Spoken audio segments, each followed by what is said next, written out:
ಮಿತ್ರರು ಸಚಿವರಾದಂತಹ ಮಾನ್ಯ ಶ್ರೀ ರಹೀಂ ಖಾನ್ ಅವರಿದ್ದಾರೆ, ಮಾನ್ಯ ಗುರುಸಿದ್ದೇನ್ ಅವರು, ಆತ್ಮೀಯರಾದಂತಹ ಜಗನ್ನಾಥ್ ಹೆಬ್ಬಾಳೆ ಅವರು, ಪಾರಂಪರಿಕ ವೈದ್ಯ ಪರಿಷತ್ನ ಅಧ್ಯಕ್ಷರಾದಂತಹ ಮಹದೇವಯ್ಯನವರು, ಕೃಷ್ಣಮೂರ್ತಿ ಅವರು, ಮತ್ತೆ ಉಪಸ್ಥಿತರಿರುವಂತಹ ಎಲ್ಲ ಮಾಧ್ಯಮ ಮಿತ್ರರಿಗೆ ಮತ್ತು ಇತರರಿಗೂ ಇನ್ನೊಮ್ಮೆ ಸ್ವಾಗತವನ್ನು ಬಯಸುತ್ತಾ, ಈಗಾಗಲೇ ಜಗನ್ನಾಥ್ ಹೆಬ್ಬಾಳೆ ಅವರು ಸವಿಸ್ತಾರವಾಗಿ ಮಾತನಾಡಿದ್ದಾರೆ. ಬೀದರ್ನಲ್ಲಿ ಬರುವ 2, 3, 4ನೇ ತಾರೀಕಿನಂದು ಕರ್ನಾಟಕ ಜೀವ ವೈವಿಧ್ಯ ಮಂಡಳಿ, ಪಾರಂಪರಿಕ ವೈದ್ಯ ಪರಿಷತ್ತು ಕರ್ನಾಟಕ ಬ್ಯಾಂಗ್ಳೂರು, ಅದೇ ಕಲ್ಯಾಣ ಕರ್ನಾಟಕ ಪಾರಂಪರಿಕ ವೈದ್ಯ ಪರಿಷತ್ತು ಇವರೆಲ್ಲರ ಸಂಯುಕ್ತಾಶ್ರಯದಲ್ಲಿ 15ನೇ ರಾಜ್ಯ ಮಟ್ಟದ ಪಾರಂಪರಿಕ ವೈದ್ಯ ಸಮ್ಮೇಳನ ಆಯೋಜನೆ ಮಾಡಲಾಗಿದೆ.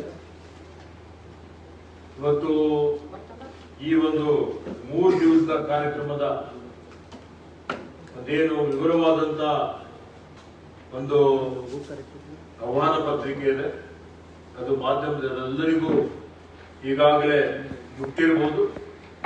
ಮುಟ್ಟದೇ ಇದ್ರೆ ಮುಟ್ಟಿಸಿ ಅನ್ನುವಂತ ಮಾತನ್ನು ನಾನು ಇಲ್ಲಿ ಹೇಳಿಕೆ ಬಯಸ್ತಾ ಇದ್ದೀನಿ.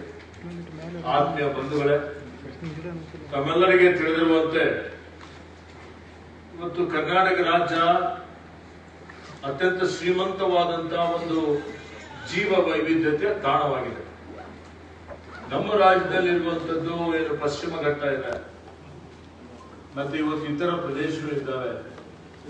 ಇಲ್ಲೆಲ್ಲ ಯಾವ್ಯಾವ ಇವತ್ತು ಅನೇಕ ಪ್ರಭೇದಗಳ ಸಸ್ಯಗಳಿದ್ದಾವೆ, ವಿವಿಧ ಪ್ರಭೇದಗಳ ಪ್ರಾಣಿಗಳಿದ್ದಾವೆ, ಕೀಟ ಸಂಕುಲ ಇದೆ. ಇವತ್ತು ಇವೆಲ್ಲ ಭೂಮಿ ಮೇಲೆ ಏನು ಜೀವ ಜಂತುಗಳಿದ್ದಾವೆ, ಇಲ್ಲಿ ಇರುವಂತಹ ಸಸ್ಯ ಸಂಕುಲ, ಕೀಟ ಸಂಕುಲ, ಪ್ರಾಣಿ ಸಂಕುಲ, ಪಕ್ಷಿ ಸಂಕುಲ ಮನುಷ್ಯನ ಹಾಗೆ ಇಲ್ಲದಕ್ಕೆ ಬದುಕಲಿಕ್ಕೆ ಹಕ್ಕು. ಅದನ್ನು ಸಂರಕ್ಷಣೆ ಮಾಡುವಂಥದ್ದು ನಮ್ಮೆಲ್ಲರ ಆದ್ಯ ಕರ್ತವ್ಯವಾಗಿದೆ.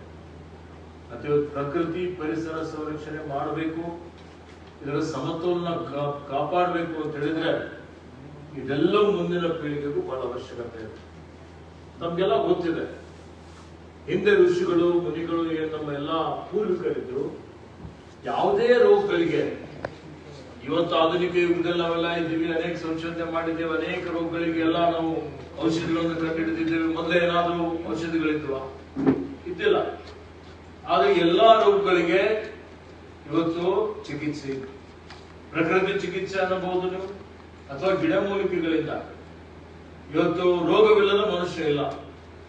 ಅದೇ ರೀತಿಯಲ್ಲಿ ಇವತ್ತು ಏನು ಯಾವುದೇ ರೀತಿಯಲ್ಲಿ ನಮ್ಮಲ್ಲಿ ಎಲ್ಲಾ ಸಸ್ಯಗಳಿದ್ದಾವೆ, ಅವೆಲ್ಲ ಸಸ್ಯಗಳಲ್ಲಿ ಅಂದ್ರೆ ಔಷಧೀಯ ಗುಣಧರ್ಮ ಇಲ್ಲದ ಸಸ್ಯಗಳಿಲ್ಲ ಅಂತ ಹೇಳ್ಬೋದು. ಇಂಥ ಸಸ್ಯಗಳೇನಿದ್ದಾವೆ, ಆ ಸಸ್ಯಗಳಲ್ಲಿ ಯಾವ ಔಷಧಿಗಳಿದೆ, ಅದರಿಂದ ಯಾವ್ಯಾವ ರೋಗಗಳಿಗೆ ನಾವು ಪರಿಹಾರ ಕಂಡುಕೊಳ್ಳಬಹುದು, ಅದಕ್ಕೆ ಔಷಧಿಯಾಗಿ ಮಾಡಬಹುದು ಅನ್ನುವಂಥದ್ದು ದಿನೇ ದಿನೇ ಅದ್ರ ಬಗ್ಗೆ ಮಾಹಿತಿ ಕಡಿಮೆ ಆಗ್ತಾ ಇದೆ. ಜ್ಞಾನ ಬೇಕಲ್ಲ, ಅರಿವು ಬೇಕಲ್ಲ. ಅರಿವು ಹಿಂದಿನ ಒಂದಾನೊಂದು ಕಾಲದಲ್ಲಿ ಏನಿತ್ತು ಅಂತ ಹೇಳಿದ್ರೆ ನಾಟಿ ವೈದ್ಯರಿದ್ರು, ಪಾರಂಪರಿಕ ವೈದ್ಯರಿದ್ರು. ಆ ವೈದ್ಯರಿಗೆ ಅವನ ಅಜ್ಜ ಮುತ್ತಜ್ಜ, ಅವನ ಅಪ್ಪ, ಅವನಿಂದ ಅದೇ ಅವರಿಗೆಲ್ಲರಿಗೆ ಗೊತ್ತಾಗ್ತಾ ಇತ್ತು, ಅವರಿಗೆ ಅಧ್ಯಯನ ಮಾಡ್ತಿದ್ರು. ಯಾವ ಇವತ್ತು ಸಸ್ಯಗಳಿದ್ದಾವೆ, ಅಲ್ಲಿ ಯಾವ ಔಷಧಿಯ ಗುಣಧರ್ಮ ಇದೆ, ಅದನ್ನು ಅವರೆಲ್ಲರೂ ಮಾಹಿತಿಯನ್ನು ಪಡೆದುಕೊಂಡು ಇವತ್ತು ಚಿಕಿತ್ಸೆ ಕೊಡುವಂಥದ್ದು ಅವೆಲ್ಲವೂ ನಡೀತಾ ಇತ್ತು. ಬರ್ಬರ್ತಾ ಏನಾಗಿದೆ ಅಂತ ಹೇಳಿದ್ರೆ, ನಾವೆಲ್ಲ ಎಷ್ಟೇ ಶ್ರೀಮಂತವಾದಂತಹ ಔಷಧೀಯ ಸಸಿಗಳಿದ್ರೂ ಇವತ್ತು ಅದನ್ನು ಕಂಡುಹಿಡಿಯಲಿಕ್ಕೆ ಆಗದೇ ಇದ್ದ ಕಾರಣ ಅವೆಲ್ಲ ನಶಿಸಿ ಹೋಗುವಂತ ಪರಿಸ್ಥಿತಿ ಇದೆ. ಹೀಗಾಗಿ ಇವತ್ತು ಕ್ಯಾನ್ಸರ್ ಇರ್ಬೋದು, ಮಧುಮೇಹ ಇರ್ಬೋದು, ಸ್ತ್ರೀ ರೋಗಗಳಿರ್ಬೋದು, ಪಶುವಿಗೆ ಚಿಕಿತ್ಸೆ ಕೊಡುವಂತ ಅನೇಕ ರೋಗಗಳಿದ್ದಾವೆ. ಇವೆಲ್ಲವನ್ನೂ ಬಗೆಹರಿಸಲಿಕ್ಕೆ ಇವತ್ತು ಪಾರಂಪರಿಕ ಏನ್ ನಮ್ಮ ಜೀವ ವೈವಿಧ್ಯತೆ ಎಂದು ನಮ್ಮ ಸಸ್ಯಗಳಿದ್ದಾವೆ, ಅದೆಲ್ಲವನ್ನೂ ನಾವು ಉಪಯೋಗ ಮಾಡಿಕೊಂಡು ಮಾಡಬಹುದಾಗಿದೆ. ಆ ನಿಟ್ಟಿನಲ್ಲಿ ನನ್ನ ಹತ್ರ ನಮ್ಮ ಪಾರಂಪರಿಕ ವೈದ್ಯರಿದ್ದಾರೆ. ಪಾರಂಪರಿಕ ವೈದ್ಯ ಸಂಘದ ಏನು ನಮ್ಮಲ್ಲಿ ಪರಿಷತ್ತಿನ ಅಧ್ಯಕ್ಷರು ಮಹಾದೇವಯ್ಯನವರು, ಕೃಷ್ಣಮೂರ್ತಿಯವರು, ಹೆಬ್ಬಾಳೆ ಅವರು ಸುಮಾರು ಬಂದು ಭೇಟಿಯಾಗಿದ್ದಾರೆ. ತೆಂಗಿನ ಮಠ ಅವರು ಸರಿ, ಅರಣ್ಯ ಇಲಾಖೆ ಸಚಿವ ನೀವೇ ಇದ್ದೀರಿ. ಜೀವ ವೈವಿಧ್ಯ ಮಂಡಳಿಯ ಅಧ್ಯಕ್ಷರು ನಾನೇ ಆಗಿದ್ದೇನೆ ರಾಜ್ಯ ಮಟ್ಟದಲ್ಲಿ. ಹೀಗಾಗಿ ಜೀವ ವೈವಿಧ್ಯ ಮಂಡಳಿ ಅಂತ ಹೇಳಿದ್ರೆ ಇಡೀ ಗ್ರಾಮ ಪಂಚಾಯತಿಯಲ್ಲಿ, ತಾಲೂಕು ಪಂಚಾಯತಿಯಲ್ಲಿ, ಜಿಲ್ಲಾ ಪಂಚಾಯತ್ ಮಟ್ಟದಲ್ಲಿ ಪ್ರತಿಯೊಂದು ಕಡೆ ನಾವು ಅದನ್ನು ಒಂದು ಸಮಿತಿಯನ್ನು ರಚನೆ ಮಾಡಿ ಸಮಿತಿಯವರಿಗೆ ಜವಾಬ್ದಾರಿಯನ್ನು ಕೊಟ್ಟು ಯಾವ್ಯಾವ ಪ್ರದೇಶದಲ್ಲಿ, ಯಾಕೆಂದ್ರೆ ನೋಡಿ ಇವತ್ತು ಪ್ರಕೃತಿ ಪರಿಸರ ಹೆಂಗಿದೆ ಅಂತ ಹೇಳಿದ್ರೆ ಒಂದು ಪ್ರದೇಶದಲ್ಲಿ ಒಂದು ಪ್ರಭೇದದ ಸಸಿಗಳು ಬೆಳೀತವೆ. ಬೀದರಲ್ಲಿ ಯಾವ ಪ್ರಭೇದದ ಸಸಿಗಳು ಬೆಳೀತವೆ ಅದೇ ಪಶ್ಚಿಮ ಘಟ್ಟದಲ್ಲಿ ಬೆಳೆಯೋದಿಲ್ಲ, ಪಶ್ಚಿಮ ಘಟ್ಟದಲ್ಲಿ ಬೆಳೆದಂಥದ್ದು ಬೆಂಗಳೂರಲ್ಲಿ ಬೆಳೆಯೋದಿಲ್ಲ. ಹೀಗಾಗಿ ಒಂದೊಂದಕ್ಕೆ ಒಂದೊಂದು ಮಹತ್ವ ಇದೆ. ಆ ರೀತಿಯಲ್ಲಿ ಇವೆಲ್ಲವನ್ನು ಅಧ್ಯಯನ ಮಾಡಬೇಕಾಗ್ತದೆ. ಸೊ ಇದಕ್ಕೆ ಹೆಚ್ಚಿನ ಒಂದು ಸರ್ಕಾರದ ಪ್ರೋತ್ಸಾಹ ಕೊಡಬೇಕು, ಜೀವ ವೈವಿಧ್ಯ ಮಂಡಳಿಯ ಪ್ರೋತ್ಸಾಹ ಕೊಡಬೇಕು ಅಂತ ಹೇಳಿದ್ರೆ ಇಂಥ ಒಂದು ರಾಜ್ಯ ಮಟ್ಟದ ಸಮ್ಮೇಳನ ಮಾಡಿ, ಈ ಸಮ್ಮೇಳನದ ಮುಖಾಂತರ ಸುಮಾರು 1000ರಿಂದ 1500 ಇವತ್ತೆಲ್ಲ ಪಾರಂಪರಿಕ ವೈದ್ಯರೇನಿರ್ತಾರೆ ಎಲ್ಲರೂ ಈ ಸಮ್ಮೇಳನದಲ್ಲಿ ಭಾಗವಹಿಸ್ತಾರೆ.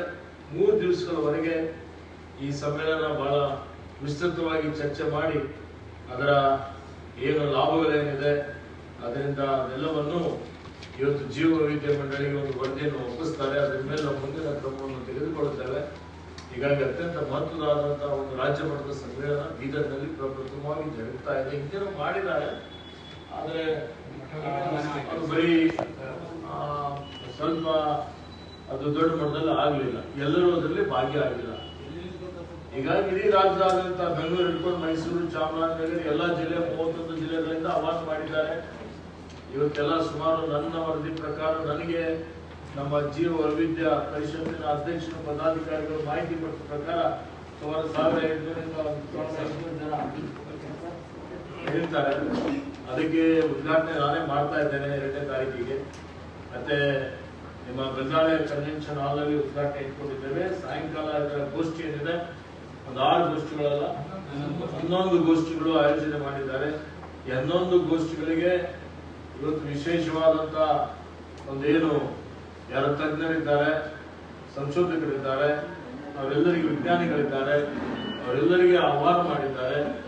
ಇವತ್ತು ಅದಕ್ಕೆ ಹೆಚ್ಚಿನ ಸಂಖ್ಯೆಯಲ್ಲಿ ಮಾಧ್ಯಮಗಳು ವಿಶೇಷವಾಗಿ ಇದಕ್ಕೆ ಪ್ರಚಾರ ಕೊಡುವಂಥದ್ದು, ಇದನ್ನು ಜನಪ್ರಿಯಗೊಳಿಸುವಂತಹ ಒಂದು ಕೆಲಸ ಇವತ್ತು ಮಾಡಬೇಕು ಅಂತ ಹೇಳಿದರೆ ತಾವೇ ಮಾಡಲಿಕ್ಕೆ ಸಾಧ್ಯ ಇದೆ. ಅದಕ್ಕೆ ಮಾಧ್ಯಮದ ಮುಖಾಂತರ, ಸರ್ಕಾರದ ಮುಖಾಂತರ ನಾನು ವಿನಂತಿ ಮಾಡ್ತಾ ಇದ್ದೇನೆ. ಇವತ್ತೇನು 3 ದಿವಸಗಳವರೆಗೆ ಈ ಒಂದು ನಮ್ಮ ಪಾರಂಪರಿಕ ನಮ್ಮ ವೈದ್ಯ ಸಮ್ಮೇಳನ ನಡೀತಾ ಇದೆ.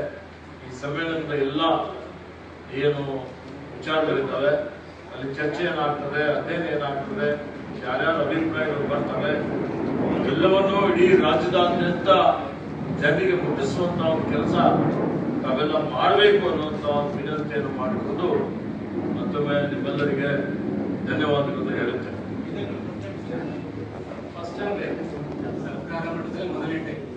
ಸರ್ಕಾರದ ಮಟ್ಟದಲ್ಲಿ ಬೀದರ್ ಆಗ್ತಿರ್ತಕ್ಕಂಥದ್ದು ಮೊದಲನೇದು. ಮಠಾಧೀಶರಿಂದ ಮಾಡಿದ್ದಾರೆ, ಸಣ್ಣ ಪ್ರಮಾಣದ ಮಾಡಿದ್ದಾರೆ. ಇಡೀ ರಾಜ್ಯದಾದ್ಯಂತ ಎಲ್ಲರೂ ಇದರಲ್ಲಿ ಭಾಗವಹಿಸ್ತಾ ಇದ್ದಾರೆ. ಇದರ ವೈಶಿಷ್ಟ್ಯ ಗೊತ್ತೋಳಿ ಮಾಡ್ತಾರೆ. ಗೊತ್ತೋಳಿ ಮಾಡಿದಾಗ ಮತ್ತೆ ಮಾಧ್ಯಮದಲ್ಲಿ ಪ್ರಕಟಣೆ ಮಾಡ್ತಾರೆ. ಅವ್ರು ಏನೇನು ಸಮಾರಂಭದಲ್ಲಿ ಗೊತ್ತೋಳಿ ಮಾಡ್ತಾರೆ. ಈಗಲೇ ಏನಿದೆ ಕೊಡ್ತಾರೆ.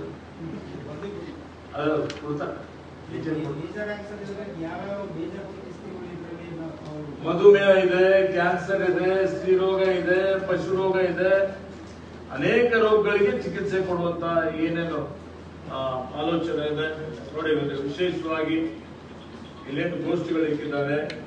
ಔಷಧೀಯ ಸಸ್ಯಗಳನ್ನು ಬೆಳೆಸುವುದು ಮತ್ತು ಮಾರಾಟ ಮಾಡೋದು, ಔಷಧಿ ಸಸ್ಯಗಳ ಸಂರಕ್ಷಣೆ ಯಾವ ರೀತಿಯಲ್ಲಿ ಮಾಡಬೇಕು, ಕ್ಯಾನ್ಸರ್ ರೋಗಕ್ಕೆ ಏನು ಚಿಕಿತ್ಸೆ ಇದೆ, ಸ್ತ್ರೀ ರೋಗ ಚಿಕಿತ್ಸೆಯಲ್ಲಿ ಔಷಧಿ ಸಸ್ಯಗಳ ಬಳಕೆ ಯಾವ ರೀತಿಯಲ್ಲಿ ಮಾಡಿಕೊಳ್ಳಬೇಕು.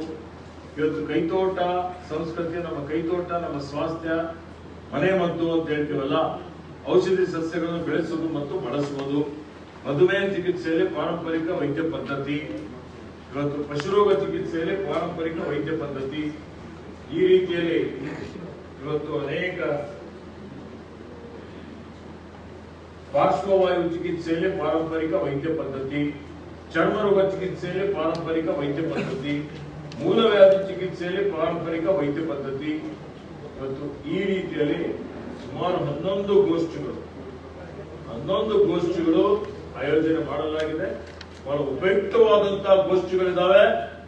ಹೀಗಾಗಿ ಹೆಚ್ಚಿನ ಸಂಖ್ಯೆಯಲ್ಲೂ ತಾವೆಲ್ಲ ಭಾಗಿಯಾಗಿ ಇವತ್ತು ಜನರಿಗೆ ಸುದ್ದಿ ಮುಟ್ಟಿಸುವಂತ ಕೆಲಸ ಮಾಡಬೇಕು ಅನ್ನೋಂಥ ಒಂದು ವಿನಂತಿಯನ್ನು ಮಾಡುತ್ತೇನೆ.